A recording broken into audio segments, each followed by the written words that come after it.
going to Camp Blood, ain't you? God damn it, Ralph, get out of here. Go on, get. Leave people alone. You'll never come back again. Oh, shut up, Ralph. It's got a death curse. Yeah, can you see my shirt? Hi, I'm Johnny. This is Johnny Likes, the show where I talk about movies that I like. It is Friday, October the 13th, so I obviously have to talk about one of the pioneers in the slasher genre. Today, Johnny Likes Friday the 13th. Someone's killing off counselors at Camp Crystal Lake, which has been closed for the last 20 years after a horrible accident. This is going to be a spoilery review, so if you haven't seen this movie from 40-some years ago, yeah, you've been warned. So I like the idea of the Friday the 13th series more than I do the actual content. Not one of the movies is more than a 4 out of 5. But it's still one of my favorite horror series. I've seen them all, and I've seen them all more than once. I've seen the first one more than probably any other one, and it's one of the better ones of the bunch. Despite there not even being Jason really present, he shows up, but he's not the classic hockey mask wearing dude. So the movie does have several things going for it. It's got the classic sound, the one. Must be my imagination. It's got the camp setting.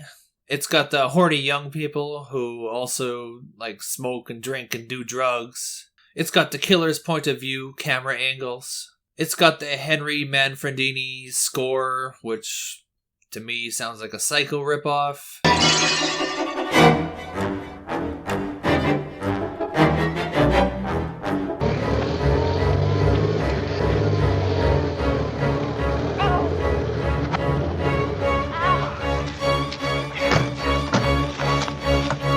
It's got the legend Tom Savini in charge of the special effects, and it's got some kind of inspired deaths. So basically all the elements of the stereotypical classic slasher genre are here and accounted for. So it sounds like it has everything going for it, right? Well, not quite.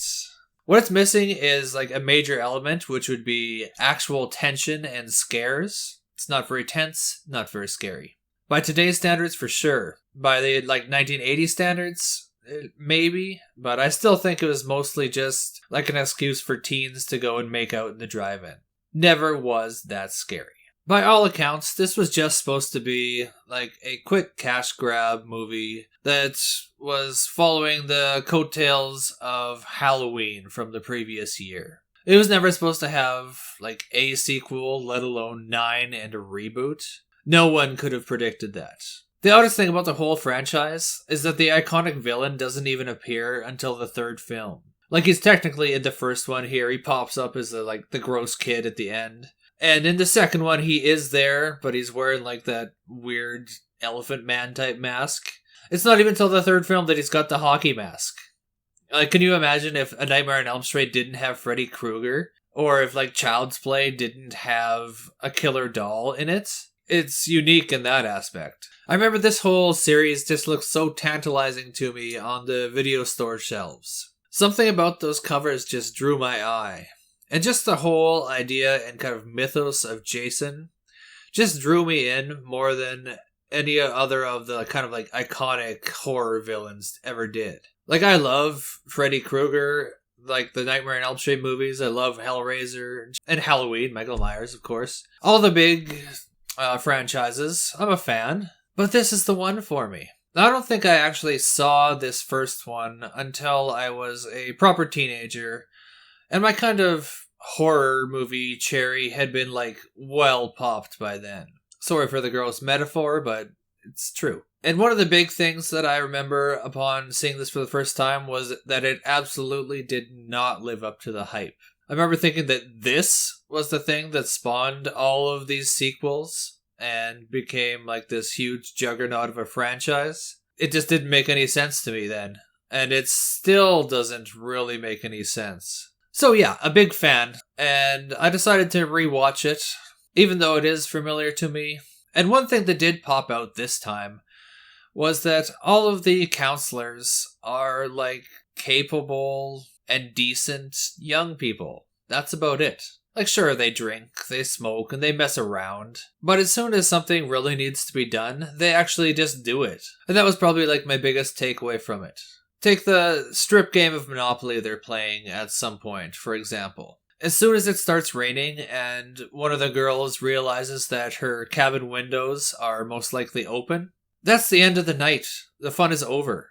There's no, I'll be right back. There's no, I'll deal with it in the morning. It's no, game over. I gotta go close these windows. That is that. It's very much like a business first attitude.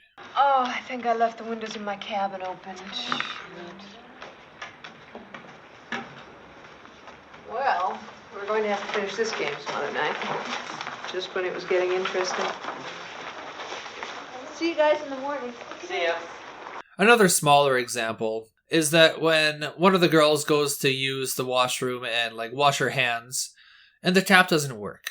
Now in other movies, you would often see her just give up or go use a different tap, call for help, do something stupid or inane. In this one, she immediately just starts trying to figure out the problem. She's looking at all the pipes, she's looking at the valves. It turns out to be like an easy fix. She just turns the water main on, whatever the pipes, I'm not a plumber, I don't know the terms. She turns the little tap and then water comes out. So it's not like the biggest thing in the world, but it's just an example that these are like capable people. And you might be saying like, well, so what? Well, so what is that a lot of the time in slashers, especially even later the Friday the 13th movies, is that the victims are like either annoying, dumb, or just plain jerks. Creep. Oh my... Get up. I guess I fooled you, huh? Chris, leave him alone. He doesn't know any better. It was a joke. And you're often rooting for the killer to like get to them as soon as possible so you don't have to put up with them anymore. And this was not the case in this one. None of the characters were all that memorable, and I wasn't like super attached to any of them, but I also wasn't rooting for them to get killed. At the very least, they weren't annoying, and they weren't like especially morally flawed. Now you also may have noticed that I have like no idea what the characters' names are. Like I said, the girl twice, and I have no idea if that's the same girl I'm referencing. The characters just were not that memorable. I know one of their names, that's Alice, because she's the final girl. The acting wasn't memorable either. Now, I've seen better and I've seen worse, and that's one of the complaints that I've seen voiced about this movie fairly often, is that the acting's pretty bad.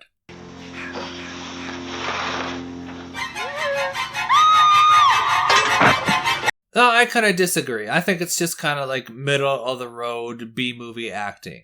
No one's all that good, no one's all that bad. With the exception of Betsie Palmer as Mrs. Voorhees. She was a cut above the others. Jason should have been watched every minute. He wasn't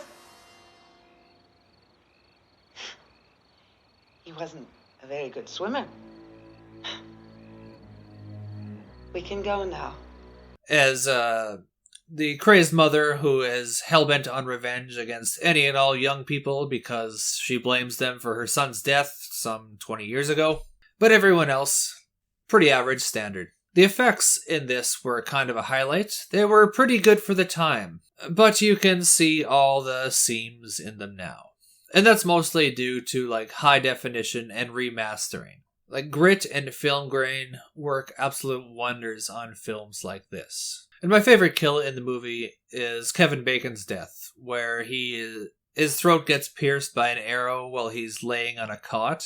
And you can see it come from below and it like slowly like stretches and breaks the skin. It's pretty gross and I don't know how realistic it is, but it's gnarly. Anyway, seeing it on like poor source quality like VHS and on like a small screen, it looks 100% real. But if you see it on a big screen plasma TV with like a Blu-ray or DVD remastered source, you can see exactly where the skin ends and the prosthetics begin. Apparently the depth and realism that Tom Savini brought to the screen were a little bit too much for the American Ratings Board, as it initially got the dreaded X rating. So it's like since been brought down to an R rating, or like the equivalent in other countries. But initially, I guess it was pretty shocking and like gruesome stuff. And I'm sure that X rating was definitely one of the draws to the film. But in terms of like what's actually disturbing, for me at least, is the only thing that got me was that they obviously kill a real live snake on camera. And I like absolutely abhor violence against animals, be it simulated or otherwise. Even if I don't like the kind of creature it is, I don't care for that in the least. And so this was like the decidedly most uncool thing in the whole movie. Which like I don't know what that says about me, that like you can do whatever you want to human beings, I will not blink, but you touch an animal and I'm like, oh! So I like the Kevin Bacon death, but I think the film's most memorable scene was the twist ending, like for sure. Where we see Alice floating serenely on a glass-like lake, and then like algae-covered Jason pops up from below and grabs her. That's literally the scariest thing in the whole movie by far. And it's like debatably like a dream sequence. It might not have actually happened. There's an argument for that. Now I love the shot. The reflection of the trees on the water and the serenity of it all. It's very pretty, and it just kind of lulls you in with this false sense of security. And then BAM! Jason's there. And it makes for like one hell of a jump scare. And I found that it really did help me leave the film with like an overall positive impression of it. It really doesn't deserve it. It's not that good of a film. But every time I watch it, I remember it being much better than it really deserved to be. And I'm curious if I was the only one who it had this effect on, or if it was like a more widespread thing. The cha-cha-cha-ka-ka-ka sound Must be my imagination. is one of the highlights of the film for me. It's memorable. You can't quite tell what is being said. And everyone has their own way of making that sound and their own interpretation of what's actually being said. But I always hear ch-ch-cha. But maybe it's my hearing. I thought it was ha. That's how I do it, anyway. And growing up before the internet was prominent, and you could solve an argument like this with a quick and simple search that would take about 30 seconds, people had some strong opinions. Someone's older sibling or a cousin would say, like, it's Jason Kill.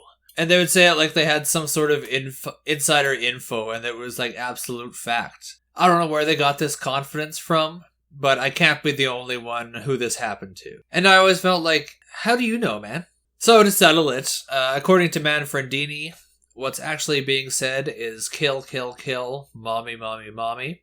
And it's what Mrs. Voorhees hears as she's offing people. It's her dead son egging her on, telling her to kill teenagers. And I've always loved the sound. I'm pretty sure it's one of the things that makes the film memorable and successful. So I don't have too much to add about this first film. It's largely forgettable, honestly. It's kind of a tough one for me to rate, as I have seen it so many times over the years. But I think that a 3.5 out of 5 is fair. I've never loved it, but it is kind of like just a decent B-movie.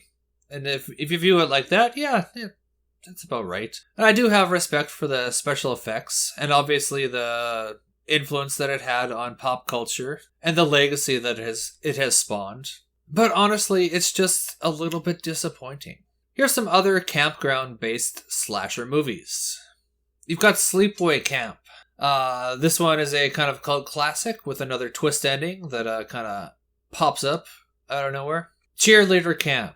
I had this poster on my wall as a teen. I'm not sure where it came from, but it was there. And none of my local movie stores had Cheerleader Camp, so it took me like quite some time to track down the movie and watch it. It's not all that. The poster is like by far the best thing about the movie.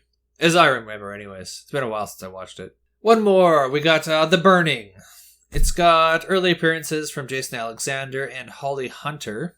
And also, it's got a kind of memorable villain named Crosby in it. So that's my thoughts on Friday the 13th Part 1. I kind of plan on doing one of these every Friday the 13th until I'm through the franchise. That should take a while. I think there's only one or two of those a year. The dates, not the movies. What do you want to see me talk about next?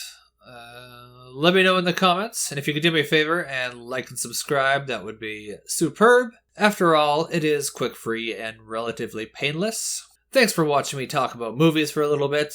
If you could tune in next time, you can see what else Johnny likes. I'm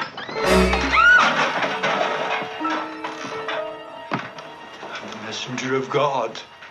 You're doomed if you stay here. This place is cursed. Cursed.